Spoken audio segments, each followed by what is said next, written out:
बहुत पुरानी बात है। रामपुर नामक गांव में राजेश नाम का एक सुनार रहता था। वह सिर्फ सोना ही नहीं बेचता था, बल्कि सोने को गिरवी रखकर उसके बदले में पैसे दिया करता था।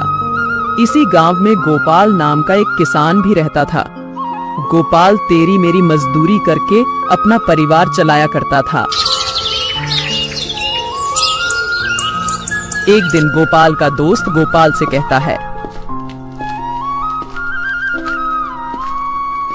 अरे भाई गोपाल, कब तक तुम यूं दूसरों की मजदूरी करते रहोगे? तुम कुछ अपना काम क्यों नहीं कर लेते? शहर चले जाओ, वहां तुम्हें इससे ज्यादा पैसे मिलेंगे और तुम्हें इतनी मेहनत मशक्कत भी नहीं करनी पड़ेगी। भाई, अपना काम करने के लिए पैसे भी तो होने चाहिए। मेरे पास उतने पैसे कहाँ हैं जो मैं अपना काम कर सकूं? तुम तो मेरे हालात जानते ही हो। गोपाल, तुम किसी से थोड़े बहुत पैसे उधार ले लो और उन पैसों से जमीन खरीद कर उस पर खेती करो। जब तुम्हारी पैदावार अच्छी हो जाए तो उसके पैसे वापस कर देना। ये बात गोपाल को सही लगती है, लेकिन वो पैसे किससे उधार ले, ये बात उसे समझ नहीं आ रही थी।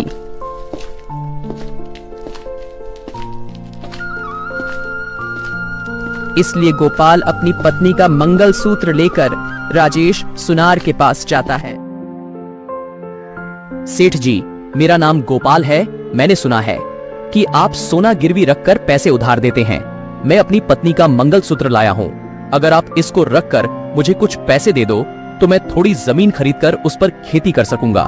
जब मेरी पैदावार अच्छी हो जाएगी तो मैं आपके पैसे वापस कर दूंगा। तुमने बिल्कुल ठीक सुना है। मैं कोई भी महंगी चीज गिरवी रखकर उसके बदले पैसे देता हूँ, लेकिन अगर कोई पैसे समय पर नहीं देता है तो मैं उसकी वो चीज रख लेता हूँ। दिखाओ मुझे अपनी पत्नी का मंगलसूत्र। गोपाल सुनार को अपनी पत्नी का मंगलसूत्र दे देता है। सुनार मंगलसूत्र की जांच करता है और जांच करने के बाद कहता है, वैसे तो बेगर किसी की सिफारिश के मैं किसी को पैसे नहीं देता हूँ, लेकिन तुम ईमानदार आदमी लग रहे हो। बस इसलिए मैं ये मंगलसूत्र गिरवी रखकर तुम्हें पैसे दे रहा हूँ। लेकिन ध्यान रहे, जैसा कि मैंने तुम्हें अभी बताया है, अगर तुमने वक्त पर ब्याज के साथ पैसे वापस नहीं करे तो मैं तुम्हें ये मंगलसूत्र वापस नहीं करूंगा। गोपाल सुनार की बात मान लेता है और सुनार से पैसे लेकर चला जाता है। फिर गोपाल उन पैसों से 2 बीघा जमीन खरीदता है और उस जमीन पर खेती करता है। कुछ ही दिनों में उसके खेतों में अच्छी फसल हो जाती है। फिर वो उस फसल को अच्छे दामों में बाजार में बेच देता है, जिससे उसके पास अच्छे खासे पैसे हो जाते हैं। अब तो मेरे पास अच्छे खासे पैसे हो गए हैं। अब मैं इन पैसों से अपनी पत्नी का मंगलसूत्र वापस ला सकता हूं।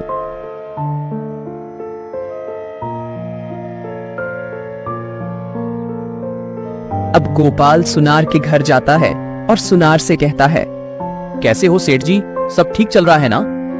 ऊपर वाले की दुआ है, तुम्हारे चेहरे की मुस्कान बता रही है तुम मेरे पैसे वापस करने आए हो। जी हाँ सेठ जी, मैंने जो जमीन खरीदी थी उस पर अच्छी फसल पैदा हुई है और मेरा अच्छा मुनाफा हुआ है। अब मैं आपके पैसे वापस करने आया हूँ ब्याज के साथ। ये तो बहुत अच्छी बात है गोपाल।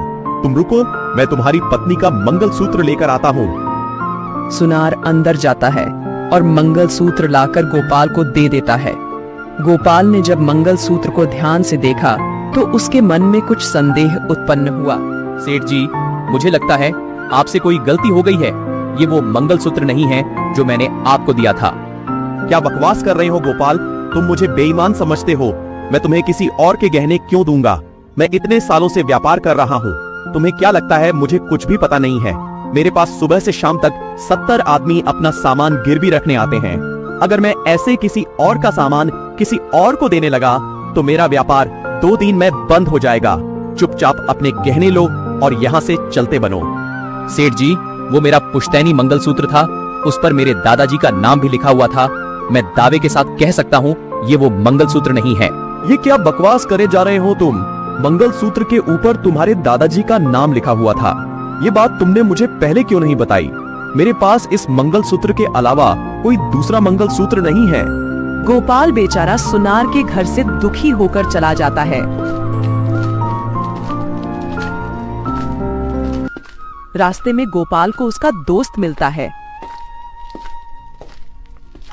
गोपाल अपनी सारी बात अपने दोस्त को बताता है। जब उसका दोस्त उस मंगलसूत्र को देखता है तो वो बताता है, अरे भाई गोपाल, उस सुनार ने तुम्हें ठग लिया है। ये मंगलसूत्र सोने का नहीं है, बल्कि नकली है। ये तुम क्या कह रहे हो श्याम भाई? ऐसा कैसे हो सकता है? अब मैं क्या करूं? उसने तो मुझे कहीं का नहीं छोड़ा। इतनी मेहनत से खेती की थी और सारी बर्बाद हो गई। गोपाल भाई, तुम एक काम करो, गांव के मुखिया के पास जाओ और उनसे अपनी सारी बात बताना। अब वो ही कुछ कर सकते हैं। अब गोपाल मुखिया के घर की ओर चल पड़ता है और मुखिया के घर पहुंचकर मुखिया से कहता है, मुखिया जी, मैं एक परेशानी लेकर आपके पास आया हूँ। बताओ गोपाल, क्या परेशानी है तुम्हारी? मैंने अपनी पत्नी का मंगलसूत्र राजेश सुनार के पास गिरवी रखकर उससे कुछ पैसे लिए थे, और जब मैं उससे अपनी पत्नी का मंगलसूत्र वापस लेने गया तो उसने मुझे ये नकली मंगलसूत्र पकड़ा दिया। मुखिया ने तुरंत राजेश सुनार को बुलाया और उससे कहा, राजेश, तुमने ये बेईमानी का काम कब से शुरू कर दिया? तुम्हारे पिताजी तो ऐसे नहीं थे। तुम गरीब लोगों की मजबूरी का फायदा उठाते हो। मुखिया जी, तुम तो जानते ही हो ये हमारा कितना पुराना काम है। भला मैं ऐसा क्यों करूंगा? किसी का असली सोना लेकर उसे नकली दे दूं, इस तरह तो मेरा धंधा ही बंद हो जाएगा। इस आदमी के अलावा आज तक मुझ पर किसी ने इल्जाम नहीं लगाया है।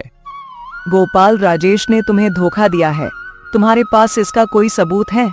मुखिया जी, मैंने जो मंगलसूत्र इनके पास गिरवी रखा था उस पर मेरे दादाजी का नाम लिखा हुआ था, लेकिन इन्होंने जो मुझे मंगलसूत्र वापस किया है उस पर कुछ भी नहीं लिखा है।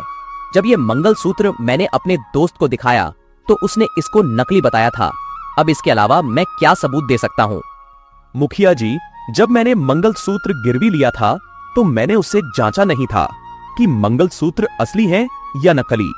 वैसे तो मैं सोना देखकर ही गिरवी रखता हूँ, लेकिन मुझे गोपाल ईमानदार आदमी लगा, इसलिए मैंने मंगलसूत्र की जांच नहीं की। मुझे क्या पता था ये इतना बड़ा मक्कार है। तुम दोनों की बात सुनकर मुझे कुछ समझ नहीं आ रहा है। किसकी बात पर भरोसा किया जाए और किसकी पर नहीं किया जाए, इसलिए तुम दोनों यहाँ से जा सकते हो। परिस्थितियां और अधिक ना बिगड़े इसलिए।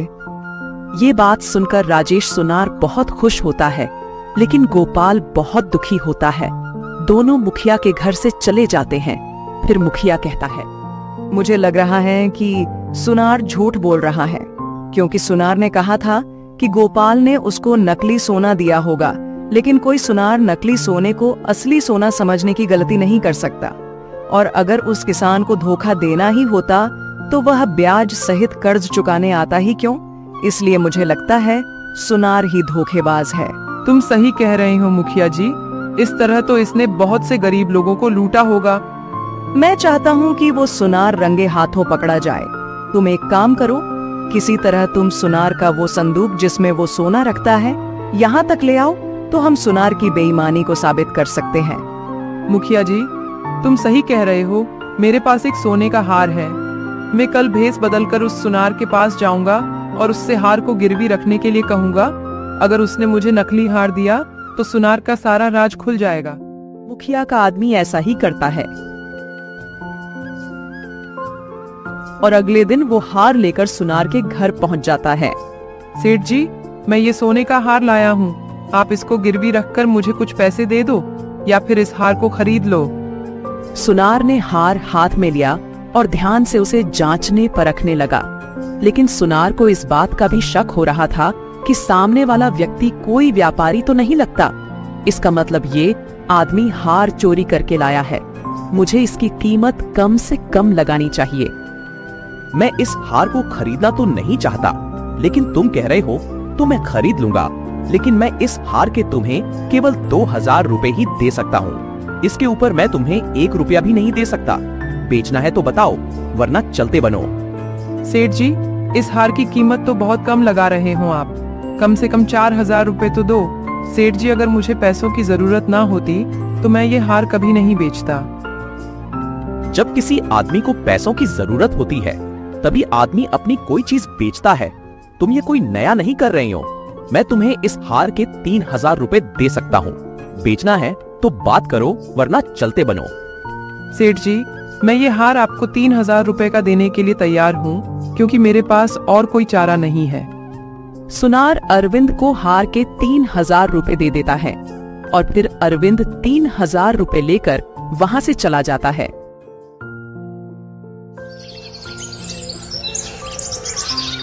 इसके बाद सुनार के घर एक आदमी आता है और सुनार से कहता है, सेठ जी, दरअसल बात यह है कि मुखिया जी के घर से उनकी पत्नी का हार चोरी हो गया है।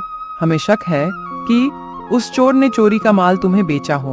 हम गांव के हर एक सुनार से पूछताछ कर रहे हैं, इसीलिए आपसे भी पूछताछ करने आए हैं। अगर आप हमारा सहयोग करोगे तो हमारा कार्य जल्द ही पूरा हो जाएगा और हम यहाँ से चले जाएंगे। जैसा आप समझ रहे हैं, ऐसा कुछ नहीं है।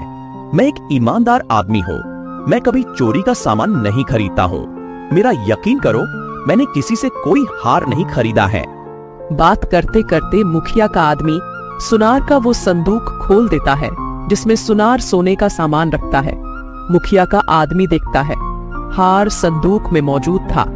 हार उठाकर मुखिया का आदमी कहता है, अरे यह तो वही हार है जो मुखिया जी की पत्नी का चोरी हुआ था। लेकिन तुमने तो कहा था कि तुम चोरी का माल नहीं खरीदते हो, तो ये हार तुम्हारे पास कैसे आया? मतलब तुम झूठ बोल रहे थे। मुखिया के आदमी की बात सुनकर सुनार घबरा जाता है, लेकिन अब किया भी क्या जा सकता था।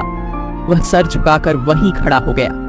मुखिया का आदमी गुस्से में आकर कहने लगा, धोखेबाज, मक्कार, झूठे आदमी, यह संदूक उठा और मुखिया जी के पास चल, वहीं तेरा फैसला होगा। मुखिया के आदमी ने संदूक को सुनार के सर पर रखकर उसे मुखिया के पास ले जाता है।